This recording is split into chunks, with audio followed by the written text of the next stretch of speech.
அஸ்ஸலாமு அலைக்கும். நான் உமருக்காக அல்ல, உமரின் இறைவனுக்காக போராடுகிறேன்.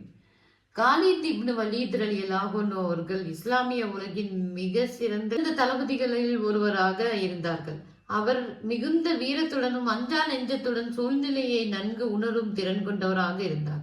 இந்த உயர்ந்த பண்புகளின் காரணமாக நபி ஸல்லல்லாஹு அலைஹி வஸல்லம் அவர்களால் செய்ஃபுல்லா அல்லாஹ்வின் வாள் என்று சிறப்பு பட்டம் வழங்கப்பட்டது. நபி ஸல்லல்லாஹு அலைஹி வஸல்லம் அவர்களின் காலம் முதல் அபூபக்கர் சித்திக் ரலியல்லாஹு அன்ஹு அவர்களின் காலம் வரை காலித் ரலியல்லாஹு அன்ஹு அவர்கள் தந்த இஸ்லாமிய படையின் தளபதியாக இருந்து தனது வியக்கத்தக்க இராணுவ திறமைகளை வெளிப்படுத்தினார்கள். ஆனால் உமர் ரலியல்லாஹு அன்ஹு அவர்களுக்கு காலிதின் சில விஷயங்கள் பிடிக்கவில்லை. அதனால் ஒரு முறை அவர் அபூபக்கர் ரலியல்லாஹு அன்ஹு அவர்களிடம் காலிதை தளபதி பதவியில் இருந்து நீக்க வேண்டும் என்று கூறினார்கள். ஆனால் அபூபக்கர் ரலியல்லாஹு அன்ஹு அவர்கள் அந்த கருத்தை ஏற்கவில்லை.